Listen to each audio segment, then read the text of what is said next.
काळात मंत्रिमंडळ विस्तारात प्रादेशिक समतोल राखण्याचा प्रयत्न केलाय आणि यामध्ये पश्चिम महाराष्ट्राला झुकतं माप मिळालंय। त्या खालोखाल उत्तर महाराष्ट्र आणि विदर्भाला मंत्रिपद मिळाली आहेत। पाहूयात। उपराजधानी नागपुरात महायुती सरकारचा मंत्रिमंडळ विस्तार झाला। नितेश नीलम नारायण राणे या मंत्रिमंडळ विस्तारावर पश्चिम महाराष्ट्राचा दबदबा बघायला मिळाला।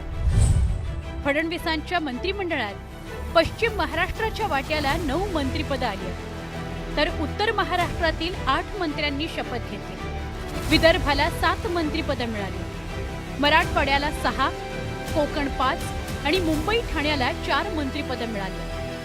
राज्यातील सगळ्या 6 विभागांना मंत्रिमंडळात प्रतिनिधित्व देण्याचा प्रयत्न सत्ताधाऱ्यांनी केलाय।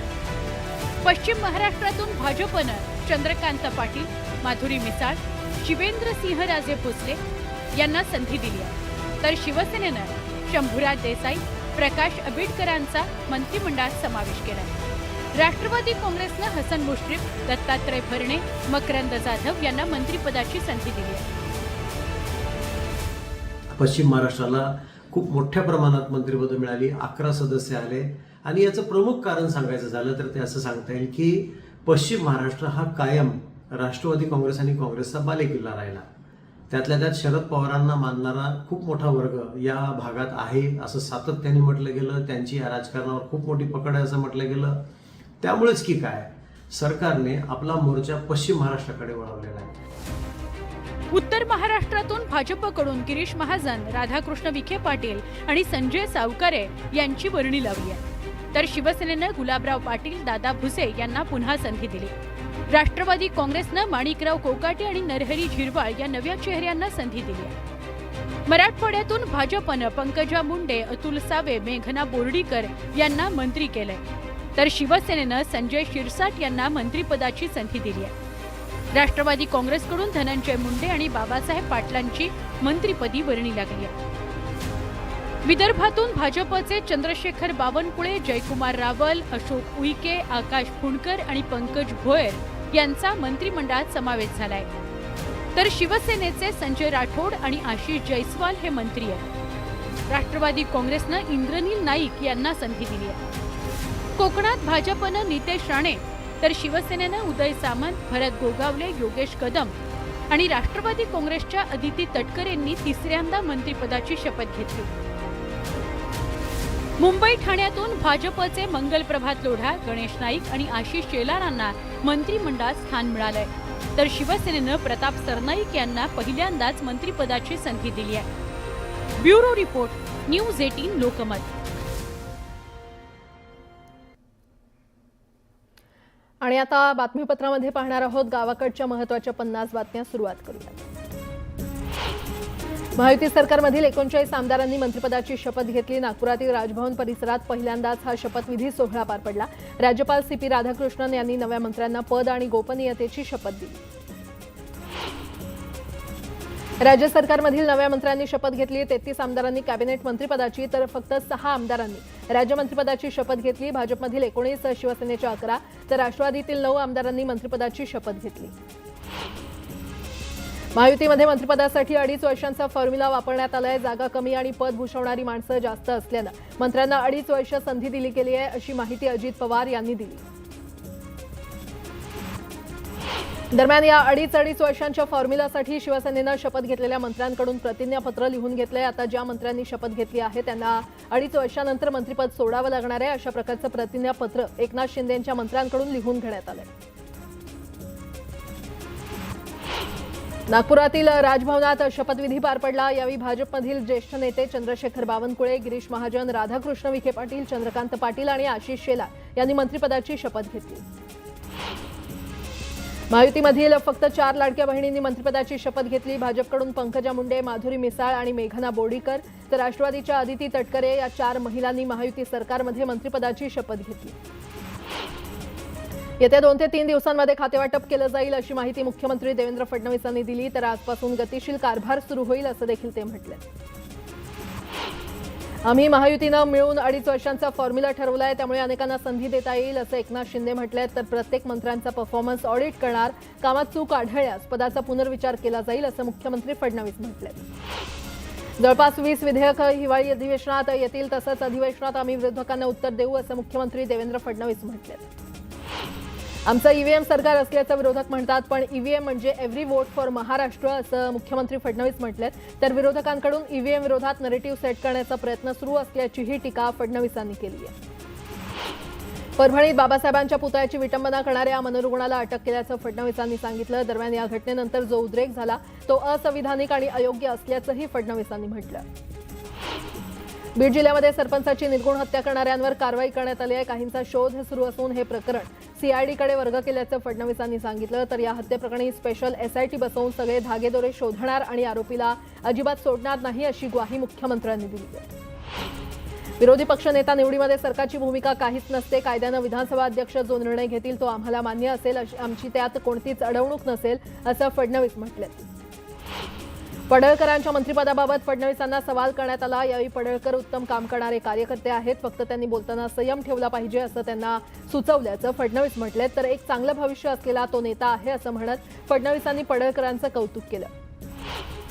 चहापानावर बहिष्कार घालणं हा विरोधकांचा पायंडा अशी टीका अजित पवार यांनी केली. विरोधकांनी देखील साधक बाधक चर्चा करायची असते, विरोधक कमी असले तरी महत्त्वाच्या प्रश्नांना उत्तर देणार असंही अजित पवार म्हटले. मी नाराज नाही, मी फडणवीसांच्या पाठीशी खंबीरपणे उभा आहे असं स्पष्टीकरण उपमुख्यमंत्री एकनाथ शिंदे यांनी दिले. फडणवीस पुन्हा येईन म्हणाले आणि पुन्हा आले असं म्हणत शिंदेंनी फडणवीसांचं कौतुक केलं. महायुती सरकारच्या मंत्रिमंडळात राष्ट्रवादीचे ज्येष्ठ नेते छगन भुजबळांना वगळल्यानं समर्थकांना धक्का बसलाय. मराठा आरक्षणावरून घेतलेली आक्रमक भूमिका, मुलाला विधान परिषदेत पाठवलं असताना पुतणे समीर भुजबळांनी नांदगावमधून केलेली बंडखोरी यासह विविध कारणांमुळे भुजबळांना मंत्रिपदापासून दूर ठेवल्याचं बोललं जातंय. मंत्रिमंडळात स्थान न मिळाल्यानं आमदार रवी राणा नाराज झाले असून अमरावतीमध्ये परतलेले आहेत. तर रवी राणा यांच्या कार्यकर्त्यांमध्ये देखील नाराजीचा सूर आहे. दरम्यान नवनीत राणा यांनी देखील सोशल मीडियावर पोस्ट केले, जिंदगी है लढाई जारी है असा उल्लेख त्यांनी यामध्ये केलाय. मी मुख्यमंत्री असतो तर नांदेडला मंत्रिपद देण्याबाबत विचार केला असता, पण मी मुख्यमंत्री नाही, त्यामुळे सांगता येत नाही अशी प्रतिक्रिया माजी मुख्यमंत्री खासदार अशोक चव्हाण यांनी दिली आहे. पिंपरी चिंचवड शहराच्या पदरी मंत्रिपदाबाबत पुन्हा एकदा निराशा आली आहे. सलग 3दा निवडून आलेले आमदार महेश लांडगे असो की विक्रमी मताधिक्यानं जिंकलेले शंकर जगताप आणि आमदार अण्णा बनसोडे यापैकी कोणालाही मंत्रिपद न मिळाल्यानं कार्यकर्त्यांनी नाराजी व्यक्त केली आहे. लातूरच्या अहमदपूर मतदारसंघाचे आमदार बाबासाहेब पाटील यांना मंत्रिपदाची लॉटरी लागली आहे. बाबासाहेब पाटलांच्या शपथविधीनंतर छत्रपती शिवाजी महाराज चौकात राष्ट्रवादीच्या कार्यकर्त्यांनी जल्लोष केला. सिल्लोडचे आमदार अब्दुल सत्तार यांना मंत्रिमंडळातून वगळण्यात आलंय. यानंतर सिल्लोडमध्ये हिंदुत्ववादी संघटनांकडून फटाक्यांची आतिषबाजी करत घोषणाबाजी करण्यात आली. गुलाबराव पाटील यांनी मंत्रिपदाची शपथ घेतल्यानं चोपड्यात शिवसैनिकांनी आनंदोत्सव साजरा केला. छत्रपती शिवाजी महाराज चौकात शिवसैनिकांनी छत्रपती शिवाजी महाराजांच्या पुतळ्याला हार अर्पण केला. तसंच परिसरात फटाके फोडत पेढे वाटून जल्लोष केला. अनिल पाटील यांना पुन्हा मंत्रिपदाची संधी मिळाली पाहिजे होती, मात्र त्यांना मंत्रिपद न मिळाल्यानं संघटनेमध्ये नाराजी असल्याचं राष्ट्रवादीचे जिल्हाध्यक्ष संजय पवार म्हटले. स्थानिक स्वराज्य संस्थांच्या निवडणुका लक्षात घेता मंत्रिपद दिलं असतं तर आनंद झाला असता असंही ते म्हटले. 2.5 वर्षांपासून मंत्रिपदाच्या प्रतीक्षेमध्ये असणारे शिवसेनेचे नेते भरत गोगावले यांना अखेर मंत्रिपद मिळालं. यानंतर विक्रोळीमध्ये शिवसेना कार्यकर्त्यांकडून फटाके फोडत ढोल ताशा वाजवत जल्लोष करण्यात आला. गिरीश महाजन आणि सावकारे यांनी मंत्रिपदाची शपथ घेतल्यानंतर भाजप कार्यकर्त्यांनी जल्लोष केला. मिठाई वाटून फटाक्यांची आतिषबाजी करत जल्लोष करण्यात आला.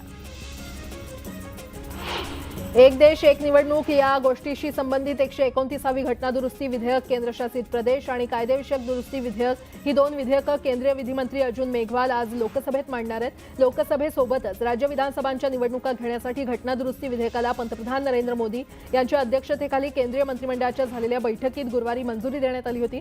त्यानंतर आता त्याच्याशी संबंधित आणखी 2 विधेयकं लोकसभेत मांडण्यात येणार आहेत. राज्य सरकारनं ई शिवाय बस सेवा सुरू केली. पुणे विभागाकडे 66 ई बस असून ई बसची संख्या वाढते आणि त्यामुळे आळंदी, दापोडी, इंदापूर आणि मंचर या 4 ठिकाणी नवीन चार्जिंग स्थानकं उभारण्याचा निर्णय घेण्यात आला आहे. वांद्रे वरळी सागरी सेतूचा विस्तार वर्सोव्यापर्यंत करण्यासाठी वांद्रे वर्सोवा सागरी सेतू प्रकल्प हाती घेण्यात आला. या प्रकल्पाच्या कामाला 2019 मध्ये सुरुवात झाली असून 5 वर्षात या प्रकल्पाचं केवळ 23% काम पूर्ण झालंय.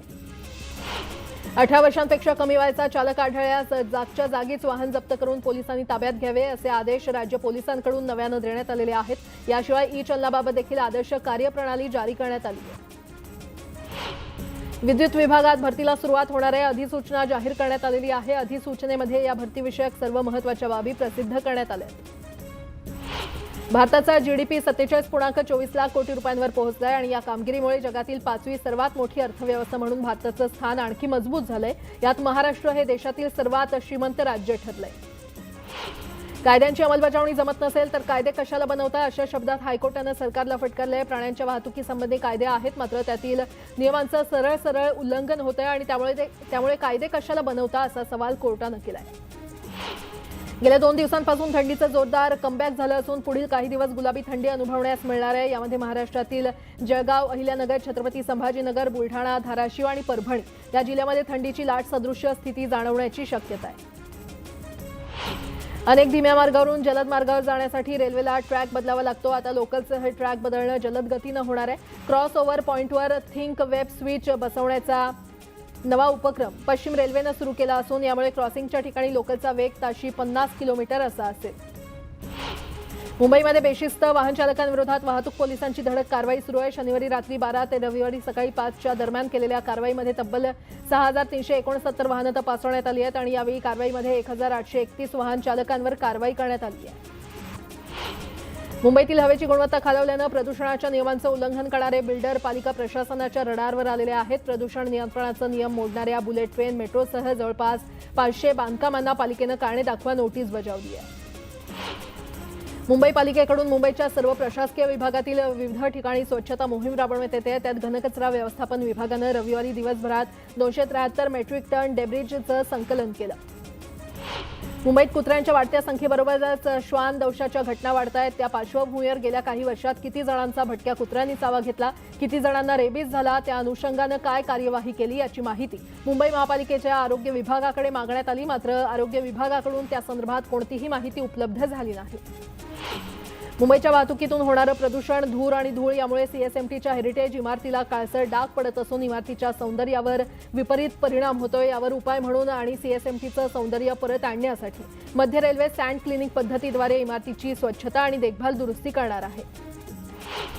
मध्य रेल्वेकडून सायन ओव्हरब्रिज हा निष्कासित करून नवीन ब्रिज बांधण्याचं काम चालू आहे आणि या ब्रिजला जोडणाऱ्या रस्त्याची उंची ब्रिजच्या प्रमाणात करण्यात येते। त्याकरता लाल बहादूर शास्त्री मार्ग आणि नरेश माने चौक इथे होणारी वाहतूक तात्पुरत्या स्वरूपात बंद करण्यात आली आहे। 31 मे 2025 पर्यंत वाहतुकीमध्ये हे बदल कायम असतील। हवाई दलाची 13 एकर जागा फेब्रुवारीमध्ये पुणे विमानतळ प्राधिकरणाला मिळणार आहे। विमानतळ प्राधिकरणानं याचा आराखडा तयार केलाय। यामध्ये नवीन मालवाहू टर्मिनल आणि नादुरुस्त विमान ठेवण्याची जागा तयार केली जाणार आहे। रिंग रोडसाठी जमीन मालकांनी संमतीनं जमीन दिल्यास बाजारभावाच्या 5 पट मोबदला दिला जाणार आहे आणि त्यानंतर मात्र सक्तीनं भूसंपादन केलं जाईल असं जिल्हा प्रशासनानं स्पष्ट केलंय। वीज बिल भरण्यासाठी लागणाऱ्या रांगा इतिहास जमा झाल्यात। रायगड जिल्ह्यामध्ये ग्रामीण भागात देखील ऑनलाईन वीज बिलाचा भरणा करणाऱ्यांची संख्या वाढते आहे, त्यामुळे वीज वितरण कंपनीच्या वसुलीत देखील कमालीची वाढ झाली आहे। मराठवाड्यातील 10 लाखांपेक्षा अधिक ग्राहकांकडे महावितरणाची तब्बल 1,871 कोटी रुपयांची थकबाकी आहे, तर अभय योजनेतून आतापर्यंत केवळ 13 कोटी रुपये वसूल झाल्याचं समोर आलंय। पुणे मार्केट यार्डातील घाऊक बाजारात आवक वाढल्यानं भाज्यांच्या दरात घट झाली आहे। कांदा, टोमॅटो, फ्लावरच्या दरात 10 ते 15% घट झाली आहे, तर अन्य फळभाज्यांचे दर स्थिर असल्याची माहिती व्यापाऱ्यांनी दिली आहे। बाजारात गव्हापेक्षा ज्वारीला चांगला दर मिळतोय। बाजार समितीमध्ये ज्वारीला सरासरी 2,200 रुपये इतका दर मिळतोय। गव्हाच्या तुलनेमध्ये पचायला हलकी आणि कमी कॅलरी असलेले हे धान्य असल्यानं दररोजच्या आहारात ज्वारीला पसंती देणाऱ्यांची संख्या वाढली आहे। अहमदनगर बाजारामध्ये लाल कांद्याची 26,000 क्विंटल, पुणे बाजारात लोकल कांद्याची 19,000 क्विंटल, तर जुन्नर आळेफाटा बाजारात चिंचवड कांद्याची 20,000 क्विंटलची आवक झाली आणि कांद्याला कमीत कमी 2,500 रुपयांपासून 5,000 रुपयांपर्यंत सरासरी दर मिळाला। स्वयंपाकघरात झणझणीत फोडणीसाठी आवश्यक लसूण थेट 600 रुपये किलो झाला आहे, त्यामुळे सर्वसामान्यांचं वरण फिकं होत आहे। बाजारात लसणाची चढ्या दरात विक्री केली जाते। यासोबतच